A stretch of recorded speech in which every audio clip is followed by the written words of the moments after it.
Cry When You Die, chapter number 12. Scheduled worry breaks. Let's start. After I wrote the book, The Monk Who Sold His Ferrari, I was flooded with letters from the readers who saw their lives change from the lesson they discovered on becoming happier, more fulfilled, and more peaceful in these stress crazed times. Many of these letters came from people whose work life has grown so busy that they spend most of their free time worrying about the things that should have been left at the office. They had lost the ability to laugh, love, and share joy with their families because challenges at work were consuming most of their time. Too many people are spending the best years of their life stuck in the state of constant worry. They worry about their jobs, the bills, the environment, and their kids. Yet, we all know deep in our hearts that most of the things we worry about never happen. It's like the great sayings of Mark Twain: I've had a lot of trouble in my life, some of which actually happened. My father, my father, a particularly wise man who has had a deep influence on my own life, once told me that the Sanskrit character for funeral pyre is strikingly similar to the Sanskrit character for worry. I'm surprised, I replied. You shouldn't be, son. He gently offered. One burns the dead while other burns the living. I know how dramatically the worry habit can reduce one's quality of life from personal experience. While in my late 20s, I was on the so called fast track to success. I had received two law degrees from the country's most prestigious law schools, served as a law clerk for a chief justice, and was handling highly complex cases as a litigation lawyer. But I was often working too hard and worrying too much. I was waking up on Monday morning with a shrinking feeling in the pit of my stomach and a deep sense that I was wasting my talents on work that was not aligned with the person I was. So I began to search for ways to improve my life, turning first into self help and leadership literature, where I found a wealth of lessons for a moral balance, pace filled, and meaningful existence. One of the simple strategies I learned to conquer the worry habit was to schedule specific times to worry. What I now call is worry breaks. If we are facing a difficulty, it is easy to spend all our waking hours focusing on it. Instead, I recommend that you schedule fixed time to worry, say 30 minutes every evening. During this worry session, you may wallow in your problems and brood over your difficulties. But after the period ends, you must train yourself to leave your troubles behind and do something more productive, such as going for a walk in natural surroundings, or read an inspirational book, or having a heart to heart conversation with someone you love. If during other times of the day you feel the need to worry, jot down what you want to worry about in a notebook, which you can then bring to your next worry break. The simple but powerful technique will help you gradually reduce the amount of time you spend worrying and eventually serve to eliminate the habit forever. This chapter is over. Let's go to the next chapter. Chapter number 13: Model a Child. A while ago, I took my 4-year-old son, Colby, to an Italian restaurant for lunch. It was a beautiful autumn day, and as usual, my young son was full of energy and joy. We both ordered pasta for our main course and then started to enjoy the freshly baked bread our waiter had brought. Little did I know that Colby was about to teach his father yet another lesson in the art of living. Rather than eating the bread, while as most adults do, Colby took a different, more creative approach. He began to scoop out the warm, soft part of the bread and left the crust intact. In other words, he had the wisdom to focus on the best part of the bread and leave the rest. Sometimes, someone said to me at a seminar, children come to us more highly evolved than adults to teach us a lesson we need to learn. And on the first Fine day, my little boy reminded me that so called grown ups, we spend too much time focusing on the crust of life rather than on the good things that flow in and out of our days. We focus on our challenges at work, the piles of bill we have to pay, and the lack of time to do all those things we need to do. But our thoughts do from our world and what we think about does grow in our lives. What we focus on will determine our destiny, and so we must start focusing on the good stuff.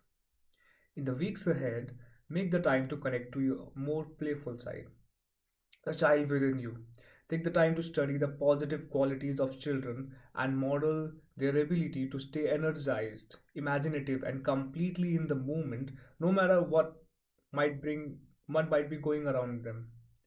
And as you do remember the powerful words of Leo Roston, who observed, you can understand and relate the most people better if you look at them, no matter how impressive they may be, as they are children. For most of us, never really grow up to be mature all that much. We simply grow taller. Or, to be sure, we laugh less and pay less and wear comfortable disguises like adults. But beneath the costume is the child we always are, whose needs are simple, whose daily life is still best described as fairy tales.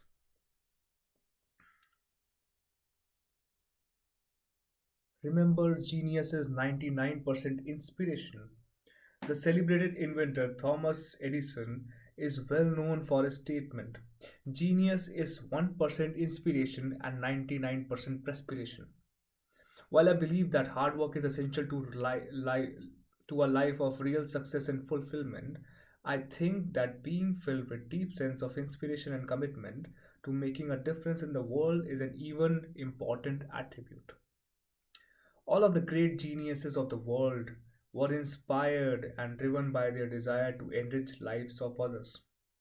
When you study their lives, you will discover that this desire became almost an obsession for most of them.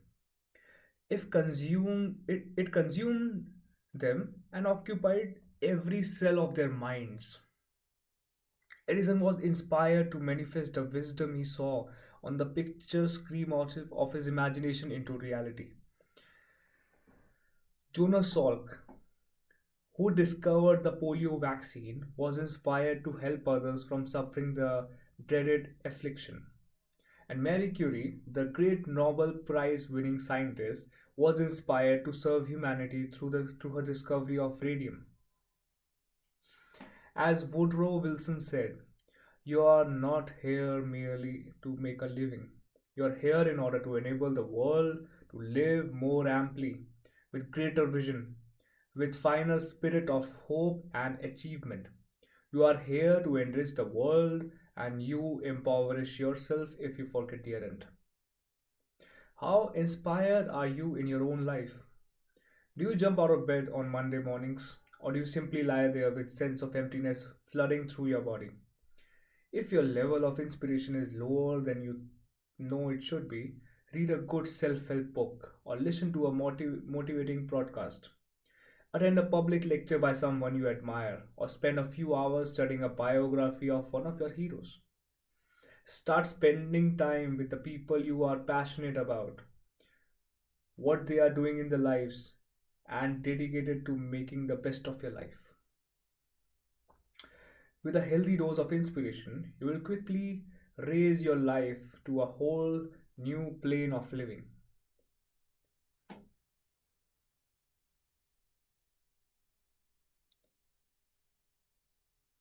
Chapter number 15: Care for the Temple. A few months ago, I had lunch with a colleague in the speaking profession. As we discussed the things we did in our lives to stay focused, balanced at our peak, amid the demands of our busy schedules, he made a powerful point. Robin, he said, how many people regularly go to temple or church to stay grounded and centered? I'm a little different. I go to the gym. That's my temple. He added that no matter how busy he is, At 5:30 p.m., he closes his office and makes the daily pilgrimage to the gym to run a few miles on the treadmill. Nothing can stop him from taking this time to ensure his health and happiness. My friend's observation made me think of saying in an ancient Roman that I quoted in my first book of Mega Living: mens sana a corpora sono, which is Latin for in a sound body rest a sound mind. It also made me realize that our bodies need to be treated like temples and considered sacred if we hope to live life fully and completely. Regular exercise will not only improve your health, it will help you think more clearly, boost creativity, and manage the relentless stress that seem to dominate our days. And research has proven that exercise will not only add life to your years, it could add years to your life as well.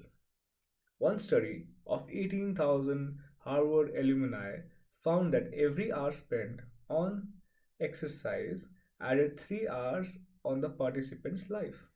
Few investments will lead a better return than time spent on physical fitness. And remember, those who do not make time for exercise must eventually make time for illness. In my own life, I have set the goal of swimming 5 times a week.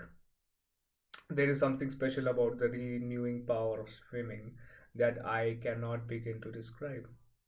I wish I could say I achieved this goal every single week, but I can't. Yet, having such a lofty objectives keep me focused on how important staying in peak physical condition is overall well being and to the quality of my life. Without fail, every workout in the swimming pool brings the same results. I feel energized, serene, balanced, and happy. And my exercise sessions also bring me something that I feel is truly priceless: perspective. After my 40 minutes swimming and challenges, I might be struggling which seems smaller, and worries I have become trivial, and I find myself living fully in the present moment. The act of caring for my physical temple reminds me that life's greatest pleasure are once life's simplest ones. Often life's simplest ones. Chapter number 16. Learn to be silent. William Wordsworth stagely observed, when from our better selves we have too long been parted by the hurrying works, sick of its business and its pleasures tired. How gracious, how benign is solitude. When was the last time you made the time to be silent and still? When was the last time you carved out a chunk of time to enjoy the power of solitude, to restore, refocus, and revitalize your mind, body, and spirit? All of the great wisdom traditions of the world have arrived at the same conclusion: to reconnect with who you really are as a person, and to come to know the glossy that rests within you, the glory that rests within you. You must find the time to be silent on regular basis, since you are busy. But as Trudeau said, it's not enough to be busy, so are the ants. So are the ants. The question is, what are you busy about? The importance of silence makes me think about the story of an old lighthouse keeper. The man had only a limited amount of oil to keep his beacon lit so that the passing ships could avoid the rocky shores. One night, a man who lived close by needed to borrow some of his precious commodity to light his home. So the lighthouse keeper gave him some of his own. Another night, a traveler begged for some oil to light his lamp so he could keep on traveling. The lighthouse keeper also complied with this request and gave him the amount he needed. The next night, the lighthouse keeper was awakened by a mother banging on his door. She prayed for some oil, that she could illuminate her home and feed her family. Again he agreed. Soon all his oil was gone, and he and his beacon went out. Many ships ran around, and many lives were lost because of the lighthouse keeper forgot to focus on his priority. He neglected his primary duty and paid high price. Experiencing solitude for even a few minutes a day will keep you centered on your highest life priorities and help you avoid the neglect that pervades the life of so many of us. And saying that you don't have enough time to be silent on a regular basis is a lot like saying that you are too busy driving to stop for gas. Eventually, it will be up with you.